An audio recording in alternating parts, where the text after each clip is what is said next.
Hey there, Marge here from Rose Grows in Harlem.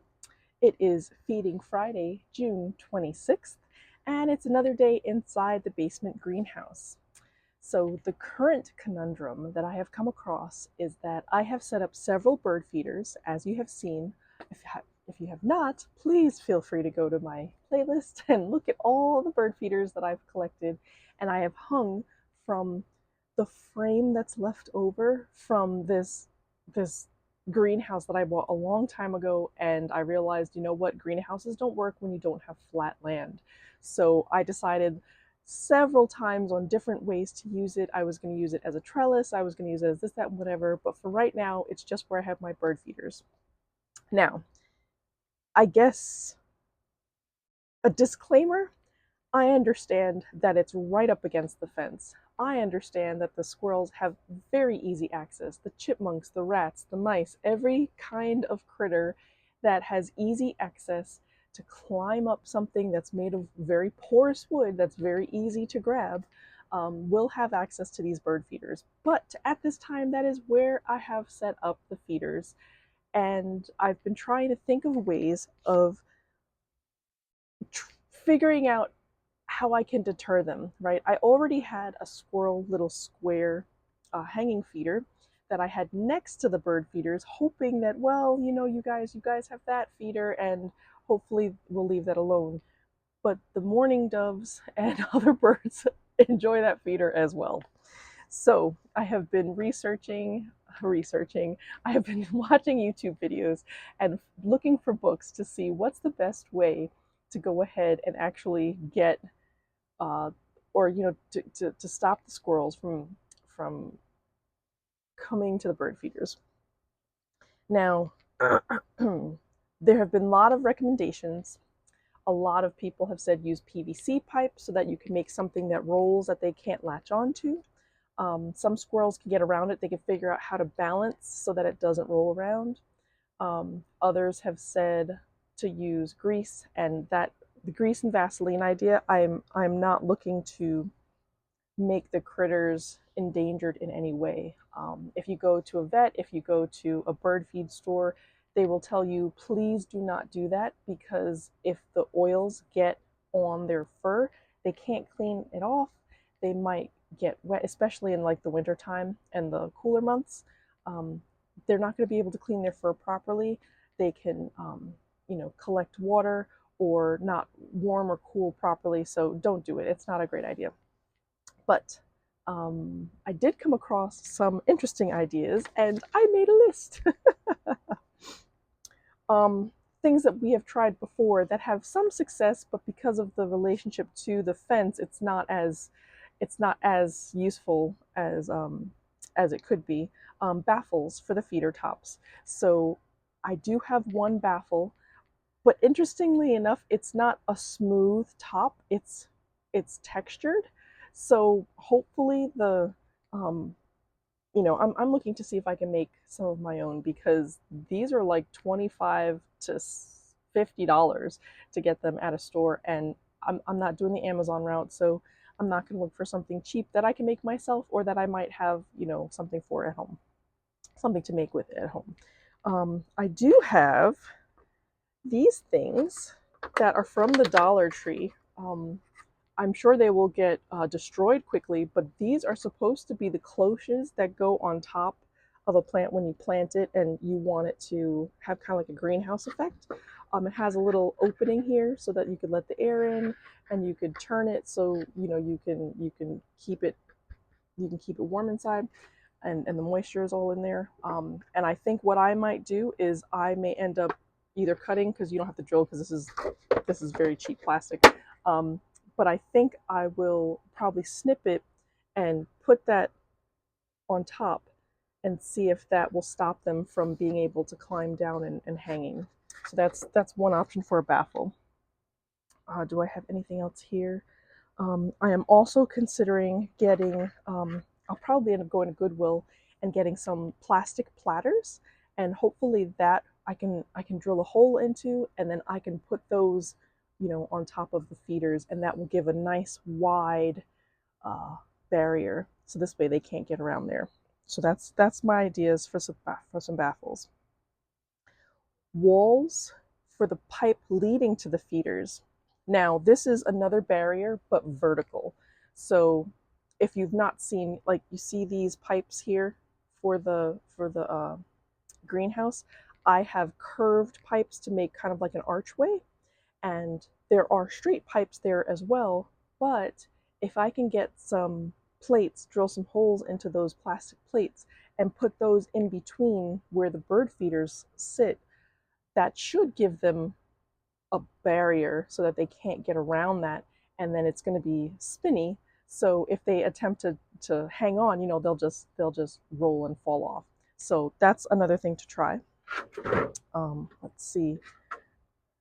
Catch tray for extra seed. Ah, yes, this was a great idea because the chipmunks, rats, and squirrels know that there's food there, because when somebody eats and it falls down, it's on the ground below. So then they're going to be like, oh, okay, so there's food here. It attracts them. They smell it. They look for more food, and then they go there. So I'm also going to look into getting a catch tray, maybe a larger.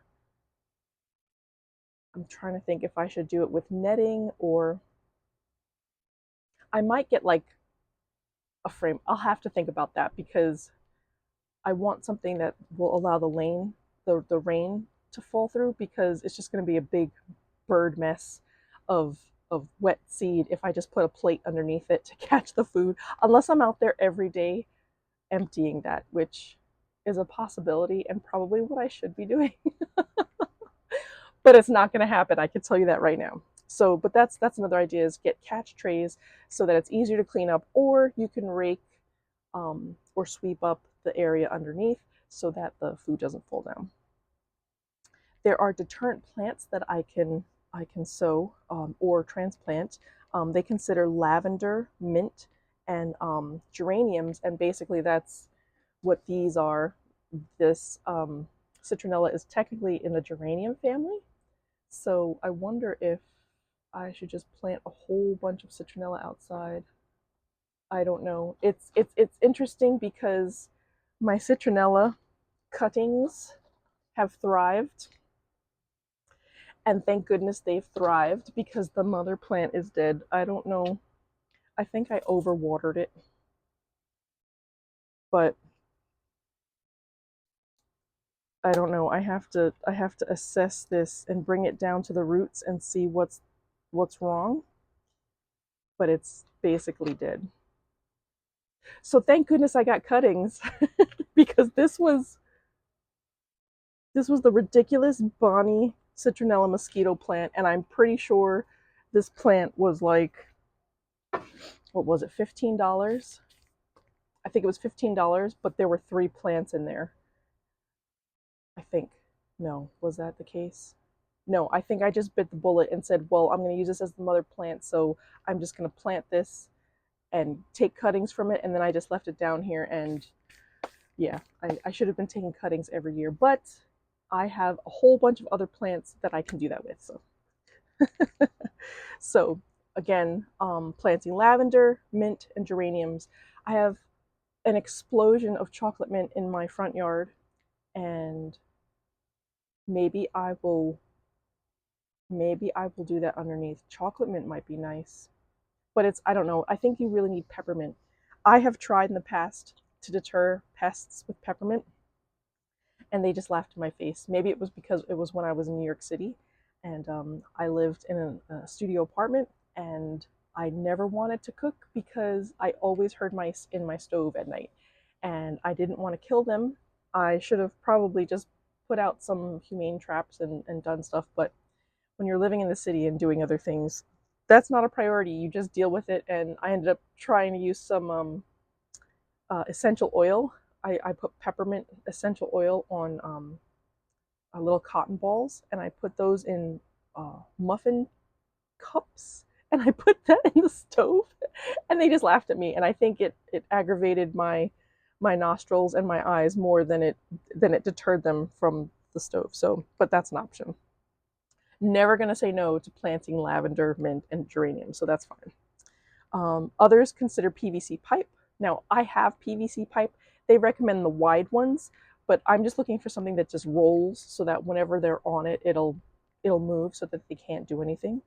Um, so that's a consideration. Slinkies, I have tons of slinkies. I've tried that vertically. I could try that horizontally and see if that works too. But those good ideas were from backyardlover.com. And if you wanted to look it up, it's the ingenious ways to squirrel proof your bird feeder or something like that. um, then there were some other ideas to put bottles along the poles. And I'm like, you know what? I know that they use that for verticals where they take like a bottle like this, right? And they cut the bottom off. Sometimes they will strip or make strips out of this and then expand it out so that they kind of go into like this bell shape and then they can't go anywhere else. And that kind of confuses them. They don't know what to do and then they can't climb up the outside. So that's an option.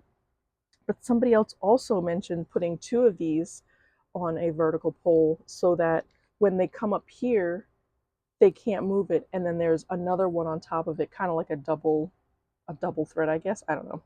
So everything I'm doing right now is all vertical, because I mean, is all horizontal, because even if they were to get up, there's still these poles like these that go across. So I'm thinking that I'll put them like this and then have them spin that way. So if they tried, if they tried to step on it, it'll just roll. So, and then that idea, I was like, oh, okay, well, I've got a ton of plastic boxes and bottles, and I've got those things. I've got, water bottles. I've got bottles for soda bottles. We don't buy 2 liters, so I don't have 2 liters, and I'm trying to reuse what I already have because, trust me, I love to go shopping, but I don't need to be shopping for anything else. We also have Gatorade bottles and like pill bottles for over-the-counter drugs. Also prescription drugs, because if I could drill a hole on each side and just have it spin, right? It's just something to deter them from latching on to something. And of course, I'll take off the paper all the way. More over-the-counter bottles that'll just spin, and spice bottles.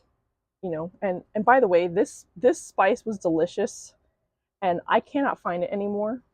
And I was like, oh, that's fine. I can make it myself. It's the McCormick Perfect Pinch Rotisserie Chicken. It was delicious. And when I looked at the ingredients, it says salt, onion, spices. And I was like, okay, thanks. Not helpful at all. Oh, I'm dropping everything. All right, so those are the bottle options. And it'll be the same for all of them. The whole point is to make it completely, rotating around these different poles. And I think what I'll do is I'll set up each one, and I have to clean up the backyard first, so this may not happen for a few weeks. But I'll set up each one and try to document which one works best. Okay, so that is, excuse me, the bottles along the poles. Then there's the option of, giving or putting food that the squirrels don't like in the bird feeders. So apparently squirrels don't like safflower seeds. I did not know that. And if they don't like those seeds, well, boo-hoo to them. Maybe I'll fill one of the feeders with just safflower seeds, and that will bring some of the birds. I know finches like, I think it's called thistle. But certain birds like certain foods, and if you end up putting the food that they don't like, then that's good. And then I have done this in the past, and I have shown you that there's the spicy bird food. Now that can get a little expensive. I can go to the bird feeder store, and trust me, I could get out of there with like 2 weeks worth of food for $200, which is crazy because that's more than I spent on myself. So I figured I could make my own food. I bought these spices a long time ago, so I don't even know if they're still good. Probably not. But I have, yeah, this is Best by June 15th, 2025. So that's okay, I'll still use them. So I have cayenne pepper, and I got this either at Ollie's or the Dollar Tree because I'm not using them for cooking, I'm using them for the bird food. Crushed red pepper, chili powder, which is basically just chili peppers, garlic, oregano, cumin, and salt. Garlic powder, all the things they don't like. Oh, that was another plant that they said, alliums, which are garlic, onions, anything that has a pretty like lollipop looking thing. Ground black pepper. I might want to eat this bird food because these spices are good. And then rosemary. I heard that they also don't like rosemary, so I figured let me throw that in there and see what happens.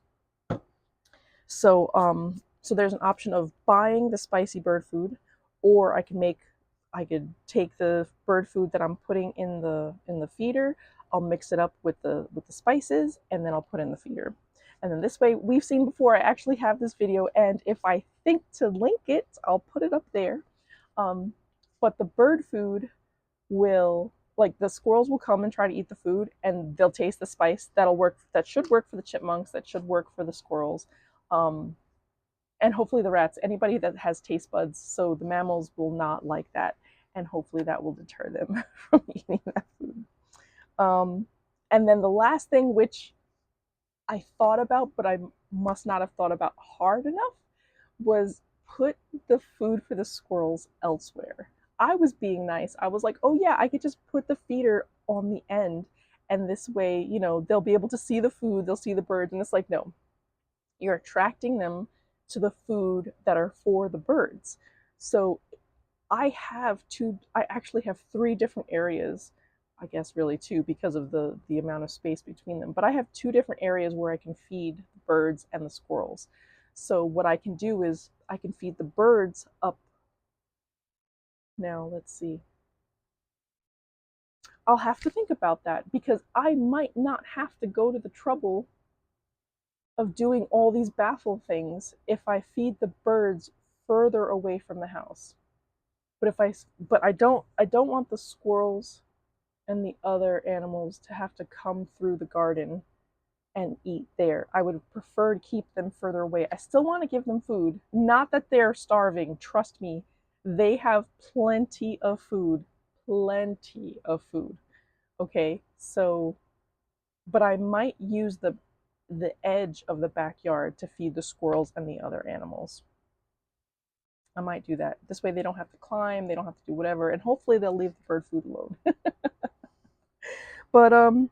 But yeah, those are my ideas. And then once I did that, I was like, oh, what other garbage do I have? Because I keep everything. I don't want to say that I'm a hoarder because I know that has a lot attached to it, but I definitely keep things just in case.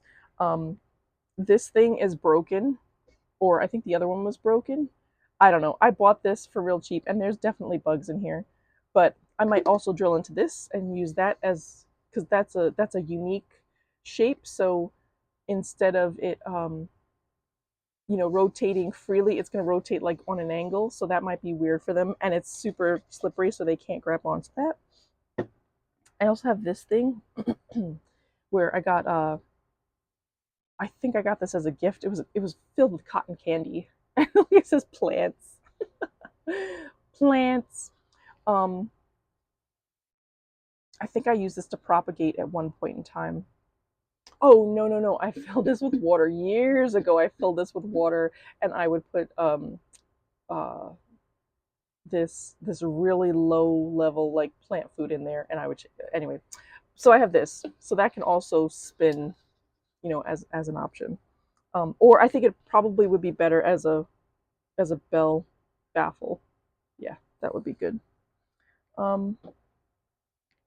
And that's what I've been doing this week. It's been mostly like trying to figure out what is the best way to make sure that I'm feeding the birds and not getting food everywhere and still giving some food to the critters, because they're only pests when they're in places where you don't want.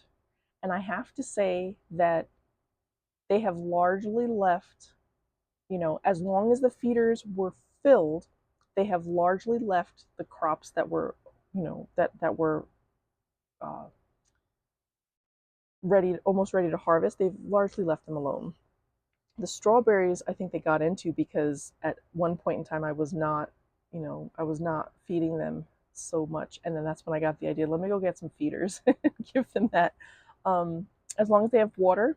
Oh, and that's the other thing, make sure there's plenty of water because sometimes they won't go to the seeds, but they'll go to your fruits because there's water in there.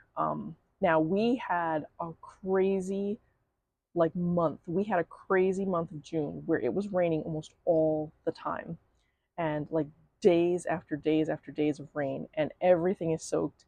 I have mushrooms in the front. I think did I show them last time? I think I did.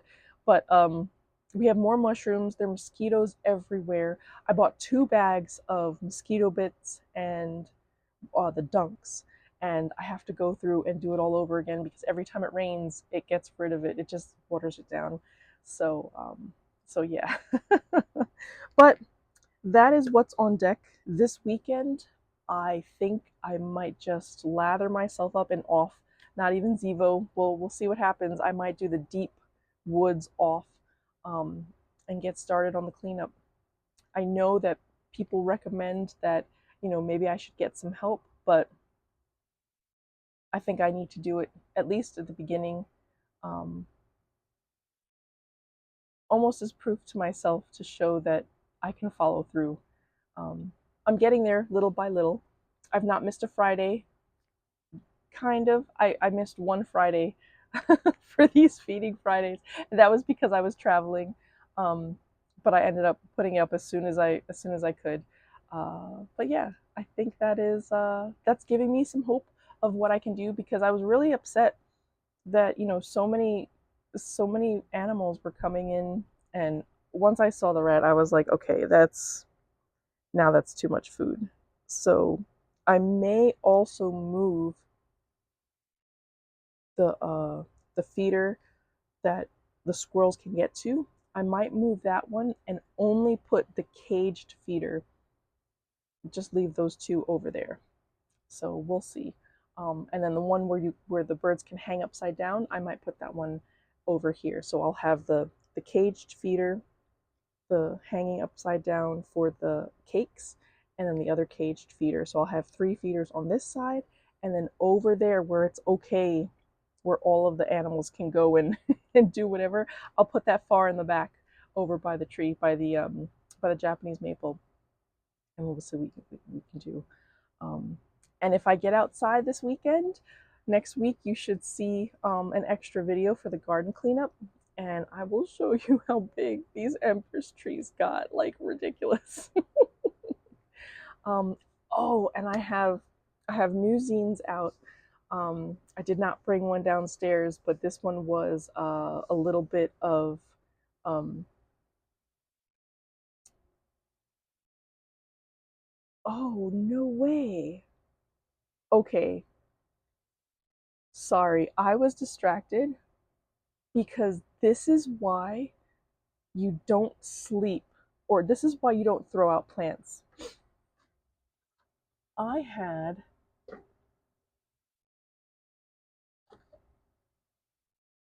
now let me see if what I'm doing is correct. No, I think this one is still not doing anything. Okay, that's fine. All right. I thought that I had a propagated citronella plant that was not doing anything. And now it's not gonna zoom, I don't think. But now you could see enough.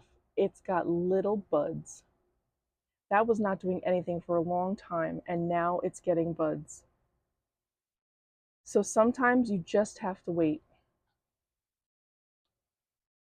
So sorry, that was my distraction. I was excited because I thought I lost at least 2 cuttings, but I did not. I only lost 1.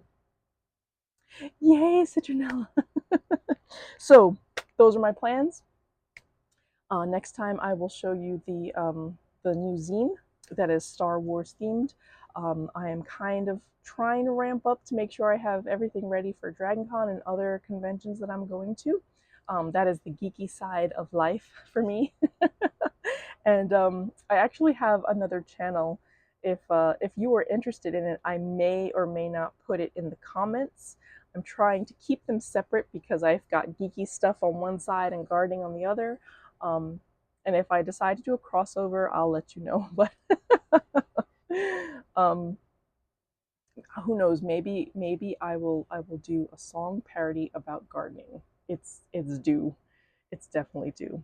So, but that part of the geeky stuff is where I am applying my resistance. I am printing out zines to make sure people know where they can go to help others out, to contact their representatives, and just to make sure that they have a direction to go, because a lot of people feel helpless.